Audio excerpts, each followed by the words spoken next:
Hey, what's up guys?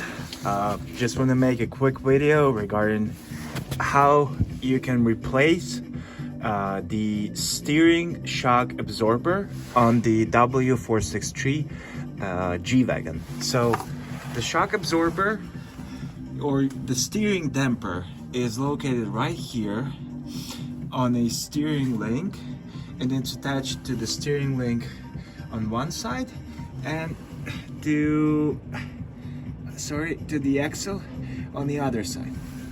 It's bolted together by the bolt and nut to the steering link by the 16 millimeter bolt nut. And just a quick tip for you guys, if you're gonna be going and ordering the parts online yourself, or we'll have someone order the parts. Just wanted to let you know, I'll attach the screenshots to the video of the Mercedes IPC illustrated parts catalog.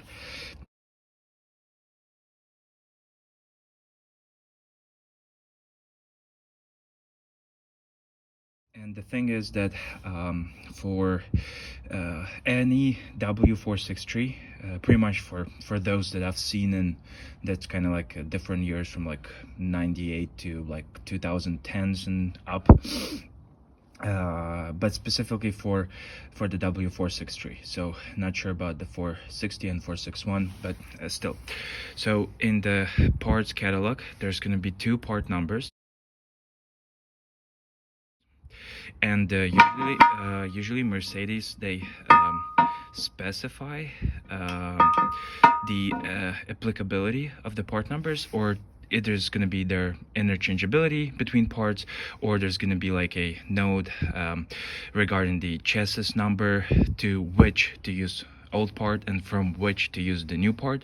And usually the chassis number is the last 6 digits of your VIN code. But in this very specific case regarding the steering damper, there are just 2 different part numbers in the catalog, and they do not have like any comments, any option codes, any chassis numbers. So there's just basically 2 part numbers, and you choose the either one you like, and I'll attach the part numbers here. And I just wanted to show you the difference. Okay, so this is the regular steering damper, and this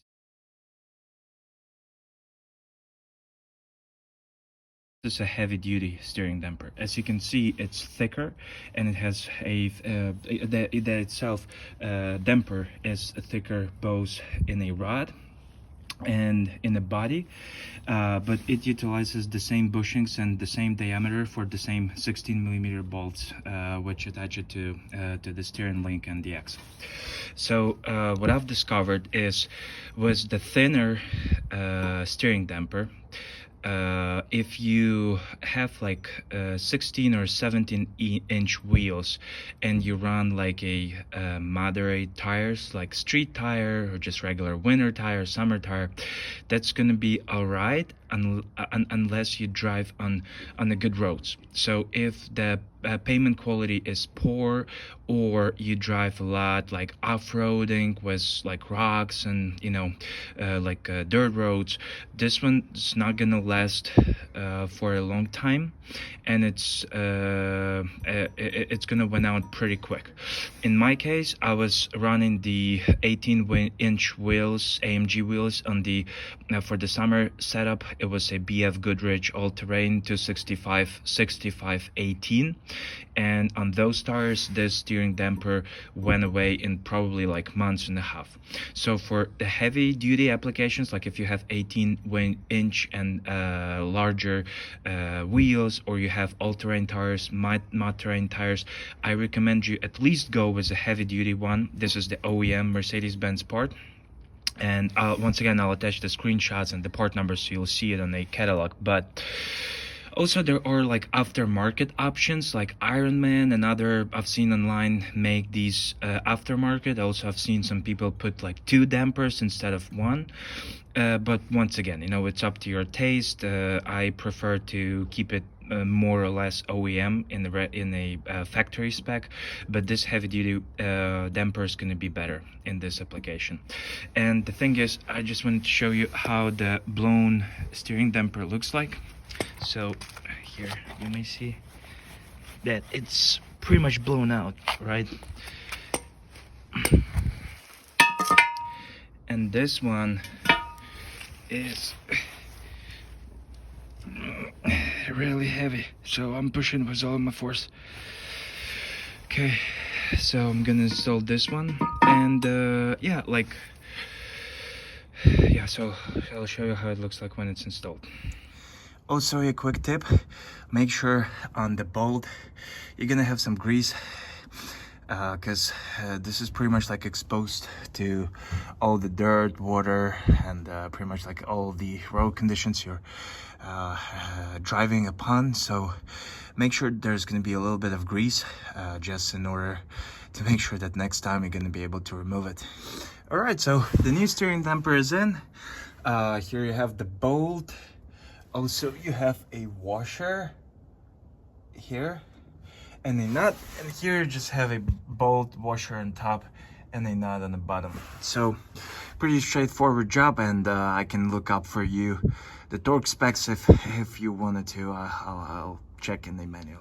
All right, so here it is, and yeah, that was pretty easy do-it-yourself for the replacement of the steering wheel damper. And this was like a maybe $170 OEM Mercedes-Benz part.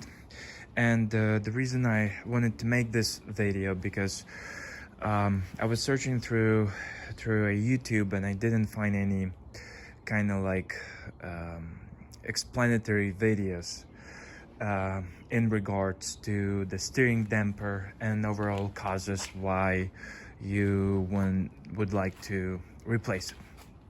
So the 463s, they are really well known for vibrations, different kinds of vibrations, and just like different Jeeps are notorious for the so-called death wobble.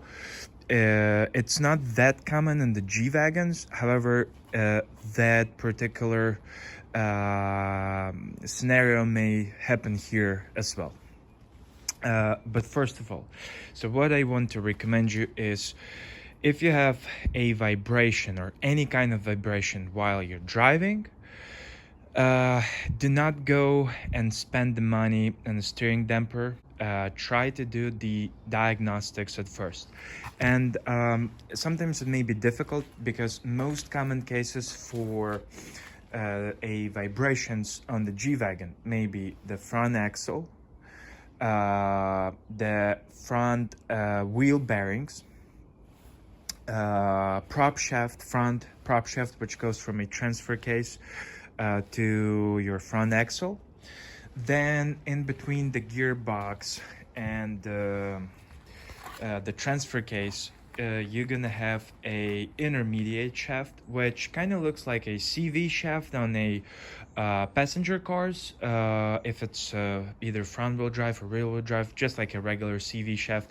That's what kind of shaft you have here in between your transmission and your transfer case. Then the rear prop shaft, or aft prop shaft, rear differential, or the rear axle that hold together with the wheel bearings. Then very, very common case, what people usually tend to underestimate, is your wheels and tires. And as you can see, the G-Wagons, they have pretty, like, especially the 2000 to 98 to 2006, they usually have a pretty sturdy tires. This is 265 by 65, if I'm not mistaken. But this is just a regular road snow tire. And when you have such fat tires, okay, your rims are usually going to be all right. So that's not like when you drive a very low profile tires in like a passenger car or in a coupe or in a sports car, and like you know, any unevenness on a road pavement may cause you to bend your rims. This is not the case for the G-Wagen, because you have all of the tire here protecting the rim. However, what in my particular case I've discovered that like 90% of vibration was coming from the tires, and my other set for the summer isn't the exact same rims, but it has the BF Goodrich all-terrain tires.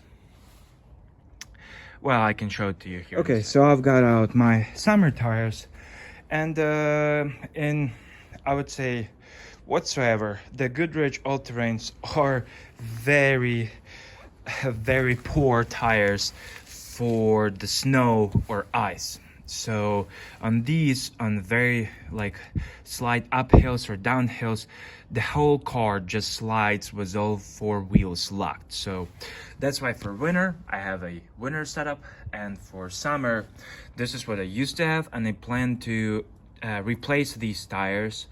And they are all-terrains. They look really nice. Okay, so I like the Goodrich.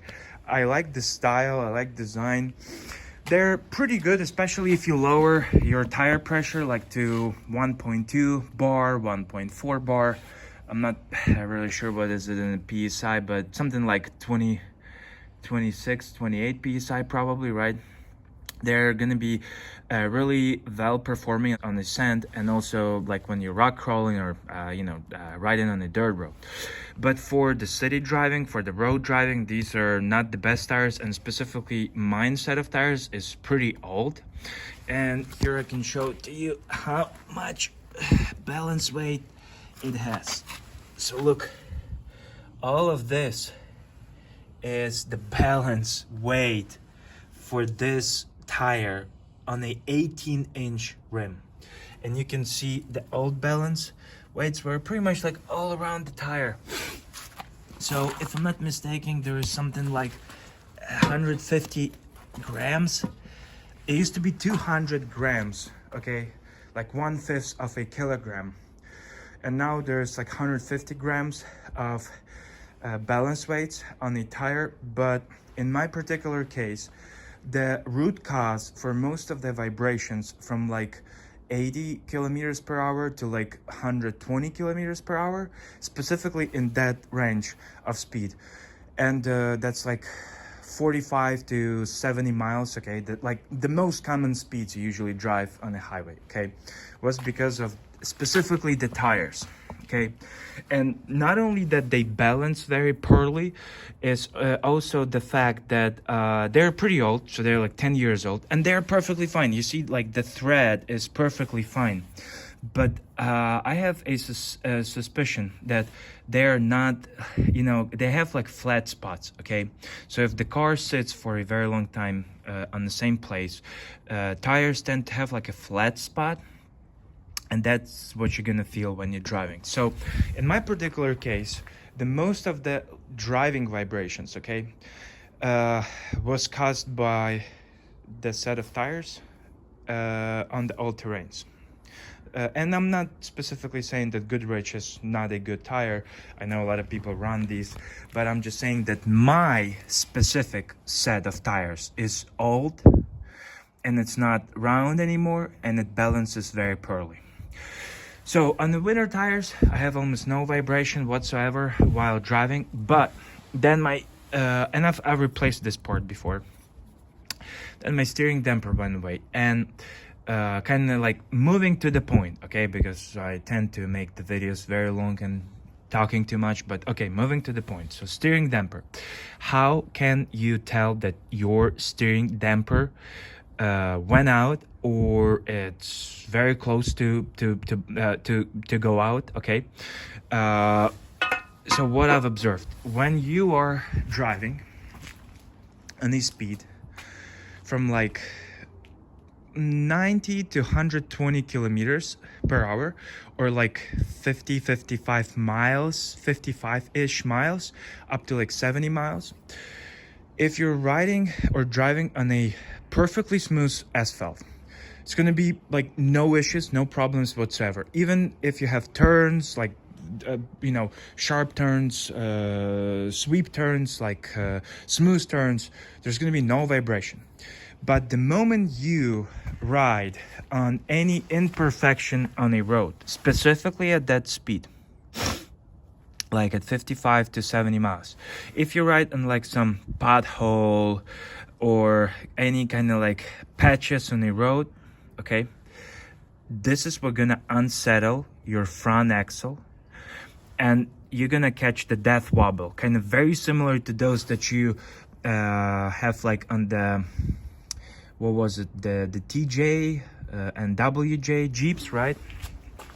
So you kind of catch the death wobble, and not only the steering wheel, but pretty much the whole front of the car starts to oscillate, like left to right, left to right. And in this particular case, and it's a 5.0 V8, but still, you know, it's a heavy car. It has solid suspension in the front, solid suspension in the rear. So pretty much it has, it's not an independent suspension. So there's a lot of mechanical friction, and even though it's a 5.0 V8, it does not have like that much instant, like, you know, jump ahead when you floor it. Even though it's a nice acceleration, but still, it's not going to be like, you know, jumping forward like a 5.5 compressor. So the only way to settle it down when it starts oscillating is kind of like to work with your brakes and lower down the speed like to 50 miles per hour or below, or like 85 kilometers per hour. So that's how you can tell that at very specific like frame window of a speed, okay, if something unsettles the front axle, like a pothole, like a bump, and it may not be like real big one, maybe just like regular unevenness on a road when you drive like on any regular road, okay, this is where if the shock if the steering wheel steering damper is blown out, this is when you're gonna catch the death wobble, and the whole front of the car will start to shake like this. And the only way to settle it down is like to work with to moderate the brakes, so you don't want to like slam on the brakes too hard, because you know the position in which you may kind of put all of the weight transfer to the front axle, at the position of the front axle may not be like particularly very correct at that specific time. So you don't want to like floor the brakes.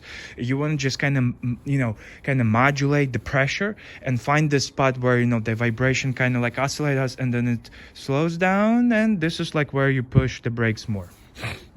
So also, why am I telling you about like the two different part numbers? Because once again, as I told you, Mercedes usually does like a notes or remarks on the part numbers. So like, for example, like an alternator, okay, like on older vehicles you have 115 amp alternator. On the like 2001 and up, you're gonna have 150 amp alternator. So when you go to the parts catalog, it's gonna have two different part numbers, okay, and it's gonna say, so the first part number is up to the chassis number 127001.